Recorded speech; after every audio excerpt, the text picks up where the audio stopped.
What up everyone, it's your girl C-M. Today I'm located in the beautiful place of Malta. Now a lot of you are probably wondering why I have a life jacket on. Some of you have requested a video on ship safety. More specifically the question, are ships safe? So the short answer of this is yes, absolutely. Ships today are by no means like the Titanic, which I know all of you at some point have watched or you just know about it. Unlike Titanic, we do have lifeboats and life rafts for everybody on board and then some. So if you ever thought that you would be stranded here in an emergency situation, absolutely not.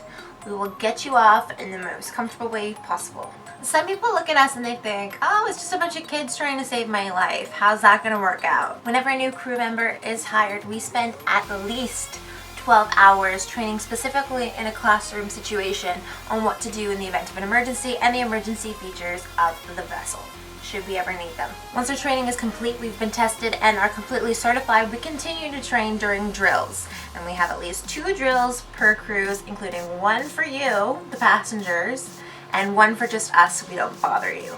So other than enough lifeboats, what systems exactly are in place to help keep you safe while you're on a cruise ship? One of the major killers on board cruise vessels are fires. These in the past have been caused by guests using cigarettes in their staterooms, throwing them off the balcony. A big gust of wind picks it up, sweeps it back onto the ship in someone else's balcony who might have left their stateroom door open, and then fire catches and ta-da, we have a fire.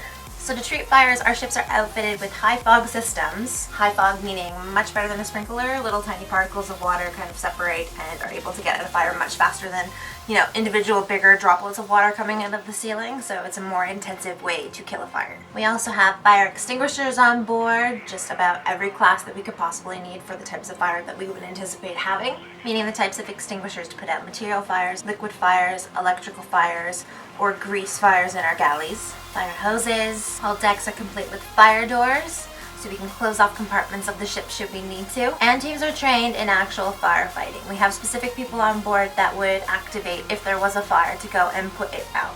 In the event like the Costa Concordia, if we were to run aground, we have watertight doors to help keep water in specific areas. Obviously, you do not want water inside of a ship flooding it. The problem with the Costa Concordia was when it ran aground, it actually dented where one of the watertight doors was. The watertight door was unable to close. So future learnings from this meant that whenever we are at sea, we keep watertight doors closed at all times so that it's not able to be dented and not be able to close when you need it. So it's always closed when we're at sea.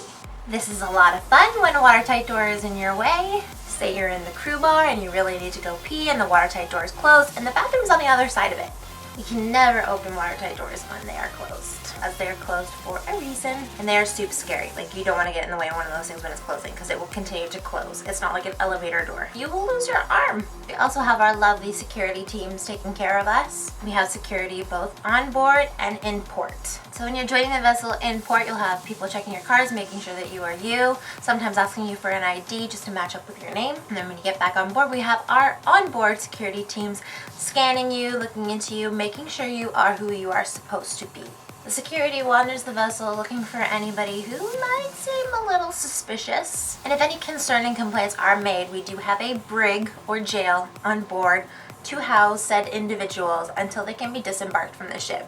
So yes, we do get rid of you if you are being a bad boy or girl. Of course, if you were to fall overboard, we have life rings available. If we were to go into the water for any particular reason or need to evacuate the ship, we have life jackets available with water-activated light and whistle. And the lifeboats themselves are complete with quite a few amenities that you're going to need. Everyone gets water when you're on board. There's enough food to take you through quite a few days. There's seasickness tablets to be taken, things to treat hypothermia. Pretty well anything that you could ever need or think of, we've thought of. So what about on board in terms of health? A lot of people aren't really sure if they would get seasick or not if they were to come on board a ship. The good news for you, my friends, is that we offer free seasickness tablets. You can head down to the medical facility and just pick these bad boys up. The one trick to seasickness tablets is you actually have to take them before you start feeling seasick. If you take them while you're feeling seasick, then you're still probably going to be seasick. Other than drugs, there's other little tips and tricks that I've heard throughout the years. Some people like to say eat a green apple, but if you've ever thrown up an apple, if you're going to be sick anyways, then you know that that's not a really good idea. Other people say drink ginger ale, but there's nothing gingery about ginger ale. It's all artificial. You're pretty much better off just going up to the sushi station and grabbing some legit ginger from there. Another thing you may or may not have heard of is gastrointestinal illness or norovirus on board ships. It's pretty common in the regular day-to-day world, but because we're a closed environment full of quite a few people, some ships tend to get it here and there. If you don't want to be puking and pooing at the same time, the #1 preventative measure while you're on board is to always wash your hands. We say this to you time and time again for a reason. We don't want you to have that situation, and it is a big situation. We also station Purell sanitation machines just about everywhere, as well as tons of crew to be able to squirt your hands and make sure that you are clean and able to eat without a problem. Other than washing your hands, things as a guest that you can do is to ensure that you're always using tongs and things like that when you're in the buffet area. No reaching in with your hands and just grabbing stuff like an animal. Because if you are carrying a virus on said hands, you could be transferring it to somebody else, and that ain't cool. If someone were to have a severe injury throughout the cruise, you may or may not know or have noticed that many ships are equipped with a helipad. These can be used for medical disembarkations if we are not close to shore and need to get someone off immediately. If we are close to shore, we will pull over. I've seen this done a few times now. You will be treated in the port where we are. If it is less severe, we have a fully fledged medical facility on board. So if you're feeling sick, something happened to you, you sprained your leg, you're choking on something, whatever the case may be, we do have legitimate nurses and doctors on board to take care of you. I hope this answers your questions on whether or not ships are safe. If you have any other questions, comments, or concerns on safety or any other category, please feel free to contact me. Bye for now.